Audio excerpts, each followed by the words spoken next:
যে আগের সরকার স্বৈরাচার ফ্যাসিস্ট চিহ্নিত হয়ে এদেশের ছাত্র জনতার এবং রাজনৈতিক দলগুলোর সম্মিলিত আন্দোলনের মুখে পদত্যাগ করতে বাধ্য হয়েছে এবং দেশ থেকে পলায়ন করতে বাধ্য হয়েছে, তারা আজকে অবশ্যই একটি দেশে আশ্রয় গ্রহণ করেছে এবং সেটা কিন্তু বৈধভাবে আশ্রয় গ্রহণ নয়, অবৈধভাবে একটি দেশে আছে।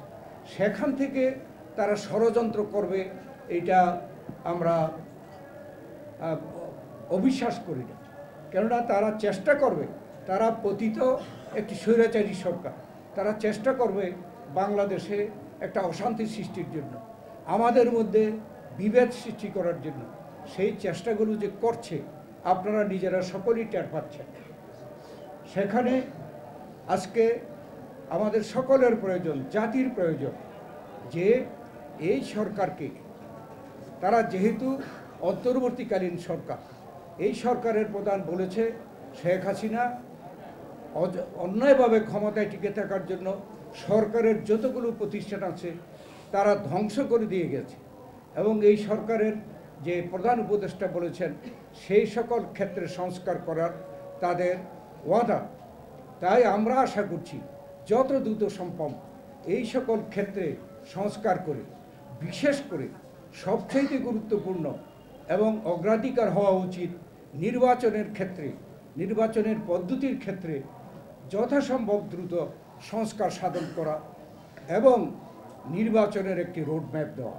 এটা আমরা আগেও বলেছি, সেই দিন আমাদের প্রধান উপদেষ্টা আহ্বান করেছিল, সেই দিনে আমরা এটা বড় ভালোভাবে উপস্থাপন করেছি যে আজকে যে সকল ছোটোখাটো সমস্যা নিয়ে আজকে আমরা দেখছি নানা রকমের ষড়যন্ত্র হচ্ছে।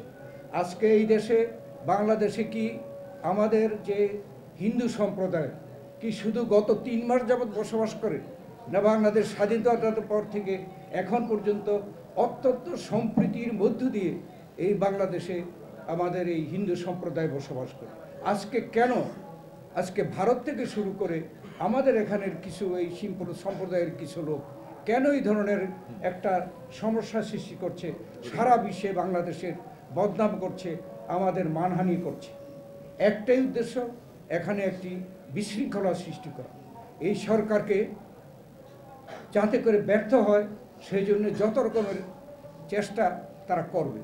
আর আমরা যারা এদেশের জাতীয়তাবাদী, গণতান্ত্রিক, দেশাত্মবোধে বিশ্বাসী, আমরা যারা স্বাধীনতা সার্বভৌমত্বে বিশ্বাস করি, গণতন্ত্রে বিশ্বাস করি, আমরা নিজেরা নিজের পায়ে দাঁড়িয়ে উন্নতির দিকে আমরা আশা করি, তাদেরকে আজকে ঐক্যবদ্ধ হতে।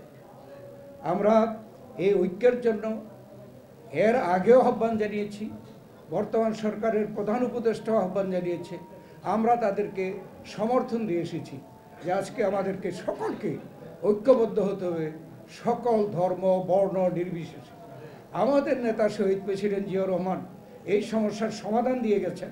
আমাদের এখানে হিন্দু, মুসলমান, বৌদ্ধ, খ্রিস্টান বলতে কিছু নেই, আমাদের আছে এদেশের নাগরিকের পরিচয় বাংলাদেশি। অতএব সকলে বাংলাদেশি। কেন এই ধরনের বিভেদ সৃষ্টির চেষ্টা হবে? কেন আমরা এটাকে সহ্য করব?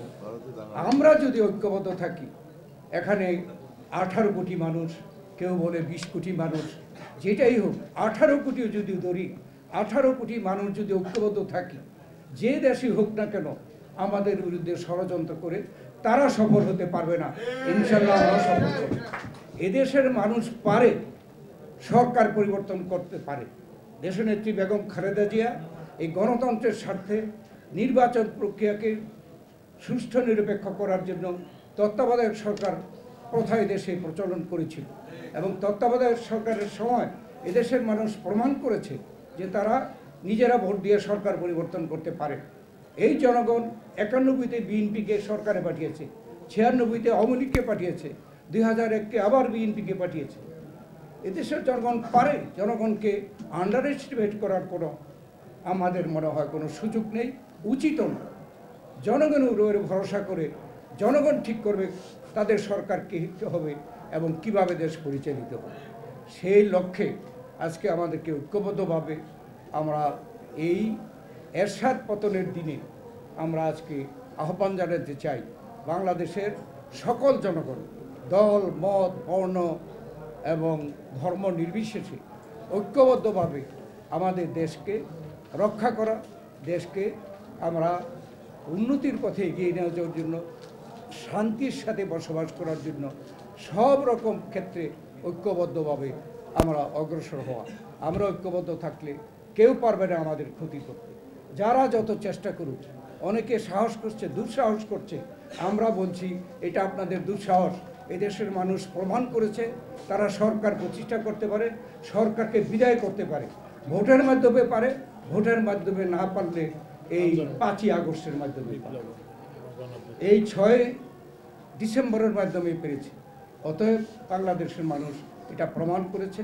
তাই আমরা জনগণের উপরে আমাদের সকল আস্থা রেখে আমাদেরকে ঐক্যবদ্ধভাবে অগ্রসর হওয়ার জন্য, ঐক্যবদ্ধভাবে আমাদের এই যে সরকার যে সংস্কারগুলো করতে চাচ্ছে সেগুলো দ্রুত শেষ করে আমাদেরকে নির্বাচনের দিকে যেতে হবে।